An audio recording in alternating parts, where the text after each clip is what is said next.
بسم اللہ الرحمن الرحیم الحمدللہ رب العالمین وصلی اللہ علی محمد وآلہ الطاہرین ولعنۃ اللہ علی اعدائہم اجمعین۔ موضوع گفتگو احکام جماعت۔ اگر کوئی شخص جماعت سے نماز ادا کرنا چاہے تو پہلی ذمہ داری اس پر جو عائد ہوتی ہے وہ یہ کہ وہ نماز جماعت کا ارادہ کرے، امام جماعت کو معین کرے۔ البتہ معین کرنے سے قطعاً یہ معنی نہیں کہ وہ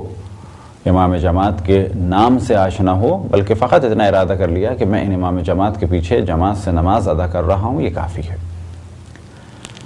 نماز جماعت کے بارے میں پہلے بھی اس جانب توجہ دلائی کہ جو بھی شخص جماعت سے نماز ادا کرنا چاہے وہ سب کچھ پڑھے گا جو کچھ نماز میں ہے، سوائے پہلی رکعت اور دوسری رکعت کے سورہ حمد اور ایک چھوٹے سورے کے علاوہ۔ اسی طریقے سے اگر امام جماعت کے تیسری یا چوتھی رکعت میں شرکت کی ہے اور نماز پڑھنے والے کی یہ پہلی رکعت ہے تو اس پر لازم ہے کہ وہ سورہ حمد اور سورے کو پڑھے۔ اگر کوئی شخص نماز جماعت میں شریک ہے اور جماعت سے نماز پڑھ رہا ہے اور نماز ہے فجر یا مغرب یا عشاء کی، تو آپ سب کے علم میں ہے کہ جب بھی جماعت ہوتی ہے تو اس میں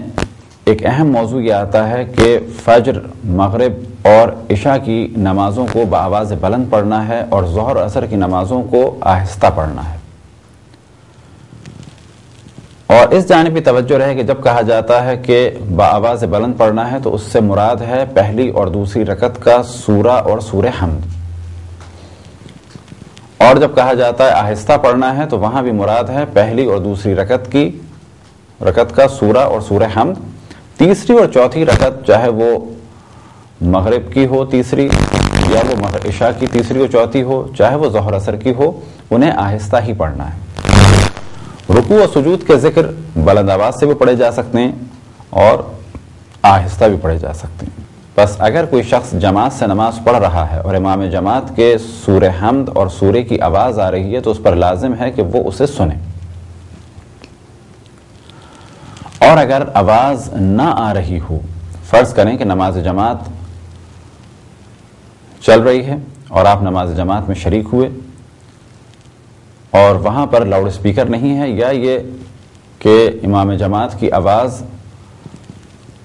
فاصلہ ہونے کی وجہ سے آپ تک نہیں پہنچ پا رہی، بس وہ افراد کہ جن تک امام جماعت کی آواز آ رہی ہو، چاہے لاؤڈ اسپیکر کے ذریعے آ رہی ہو چاہے بغیر لاؤڈ اسپیکر کے ذریعے، ان پر لازم ہے کہ وہ امام جماعت کی پہلی رکعت اور دوسری رکعت میں سورہ حمد اور سورے کو سنیں کہ جس کی آواز انہیں آ رہی ہے۔ اور اگر آواز نہ آ رہی ہو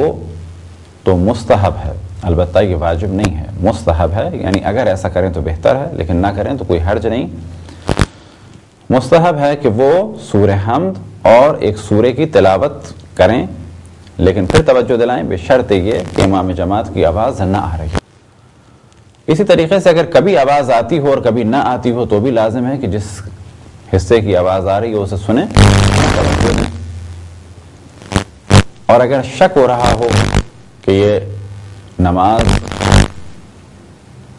اور اگر شک ہو رہا ہو کہ امام جماعت کی آواز ہے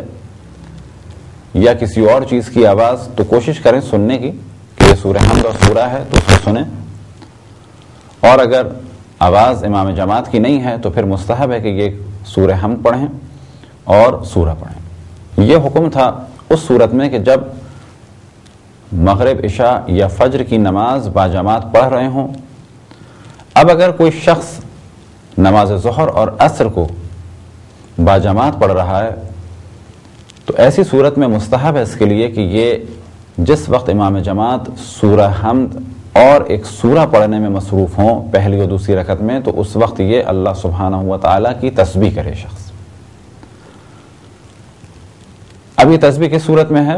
لا الہ الا اللہ، الحمدللہ، سبحان اللہ، اللہ اکبر ہو، کسی بھی صورت میں اللہ سبحانہ و تعالیٰ کا ذکر کرنے میں مصروف رہے پہلی اور دوسری رکعت میں۔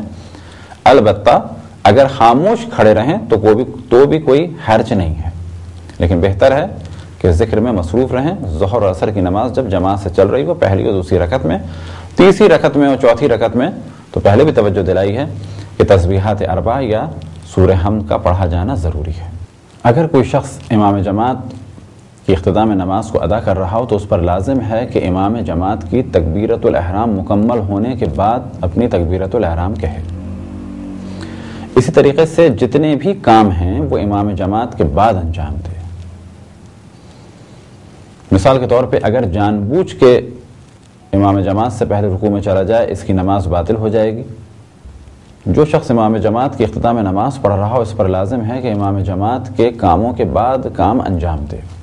لہذا سب سے پہلے مرحلے میں توجہ دلائیں تکبیرۃ الاحرام کے بارے میں کہ تکبیرۃ الاحرام امام جماعت کے بعد انجام دینی چاہیے۔ اسی طریقے سے رکوع اور سجود بھی امام جماعت کے رکوع اور سجود کے بعد انجام دینا چاہیے۔ اگر کوئی شخص جان بوجھ کے رکوع میں پہلے چلا جائے یا سجدے میں پہلا چلا جائے جان بوجھ کے، تو ایسی صورت میں اس کی جماعت باطل ہو جائے گی، یعنی اب وہ فرادہ کی نیت سے اپنی نماز کو مکمل کرے۔ لیکن اگر غلطی سے رکوع میں چلا جائے تو اس پر لازم ہے کہ اٹھ جائے اور امام جماعت کی قرأت میں شامل ہو جائے۔ مثال کے طور پہ امام جماعت نے سورہ حمد مکمل کی اور نماز پڑھنے والے کے ذہن میں آیا کہ اب جانا ہے رکوع میں، اور وہ رکوع میں چلا گیا اور امام جماعت جبکہ ایک دوسرا سورہ پڑھنے میں مصروف ہیں، تو اس پر لازم ہے کہ رکوع سے اٹھ کے اس قرأت میں شریک ہو۔ حتیٰ اگر قرأت نہ بھی ملے تو بھی امام جماعت کے ساتھ دوبارہ رکوع کو انجام دے۔ پہلے ہم نے مسئلہ بیان کیا کہ جان بوجھ کے اگر رکوع کم یا زیادہ ہو جائے تو نماز باطل ہو جاتی ہے، تو یہاں پر توجہ رہے کہ جماعت میں اگر بھولے سے پہلے سجدے میں چلے جائیں یا بھولے سے پہلے رکوع میں چلے جائیں اور امام جماعت نے ابھی رکوع نہ کیا ہو یا سجدہ نہ کیا ہو، تو یہاں پر دوبارہ اسی پوزیشن میں آنا ہے جس میں امام جماعت ہیں، اور پھر جب وہ رکوع میں جائیں گے تو ان کے ساتھ رکوع میں جانا ہے۔ جماعت میں رکوع کا زیادہ ہو جانا جماعت کو یا نماز کو باطل نہیں کرتا۔ لیکن اگر آپ فرادہ نماز میں مصروف ہیں اور غلطی سے رکوع میں چلے گئے اور اس کے بعد دوبارہ بھی ایک اور رکوع کر دیا تو یہ دوسرا رکوع جو جان بوجھ کے کیا اس سے نماز باطل ہو جائے گی۔ اسی طریقے سے اگر سجدے میں ہیں اور آپ کو یہ احساس ہوا کہ میں پہلے سجدے میں چلا گیا ہوں، ابھی امام جماعت سجدے میں نہیں ہے، تو واجب ہے کہ آپ سجدے سے سر اٹھا لیں اور امام جماعت کے ساتھ دوبارہ سجدے میں جائیں۔ اگر امام جماعت غلطی سے قنوت پڑھ دیں یا غلطی سے تشہد پڑھ دیں، اب اگر آپ نے بھی غلطی سے انہی کے اختتام میں قنوت بھی پڑھ دیا یا تشہد پڑھ دیا تو کوئی حرج نہیں ہے، لیکن اگر آپ کو اس چیز کا علم ہو جائے کہ یہاں پر امام جماعت نے غلطی کر دی ہے اور بھول کے انہوں نے قنوت پڑھ دیا ہے تو آپ کو قنوت نہیں پڑھنا ہے۔ اسی طریقے سے اگر انہوں نے تشہد پڑھ دیا ہے تو آپ کو تشہد بھی نہیں پڑھنا ہے، لیکن آپ ان سے پہلے رکوع یا سجدہ نہیں کر سکتے یا ان سے پہلے آپ قیام نہیں کریں گے۔ فرض کریں کہ امام جماعت نے قنوت پڑھنا شروع کر دیا تو آپ کو قنوت تو نہیں پڑھنا ہے، آپ اپنی قیام کی پوزیشن میں رہیں گے۔ جس وقت وہ قنوت پڑھ کے رکوع میں جائیں گے اب آپ ان کے رکوع کے بعد اپنا رکوع انجام دیں گے۔ یہ نہیں ہو سکتا کہ انہوں نے غلطی سے قنوت پڑھ دیا لہٰذا آپ پہلے رکوع میں چلے جائیں۔ اسی طریقے سے اگر وہ تشہد غلطی سے پڑھ رہے ہیں تو آپ کو بیٹھے رہنا ہے لیکن تشہد نہیں پڑھنا ہے، لیکن قیام اس وقت کرنا ہے، یعنی اس وقت کھڑے ہونا ہے کہ جب وہ کھڑے ہو جائیں یا جب وہ کھڑے ہو رہے ہوں۔ یہ تھے مختصر سے جماعت کے مسائل۔ خداوند تبارک و تعالیٰ سے دعا ہے کہ بحق محمد و آل محمد ہمیں اپنے رسول اپنی حجتوں خصوصاً امام زمان علیہ الصلوۃ والسلام کی معرفت اور اطاعت کی توفیق عطا فرمائے۔ وصلی اللہ علی محمد و آلہ الطاہرین۔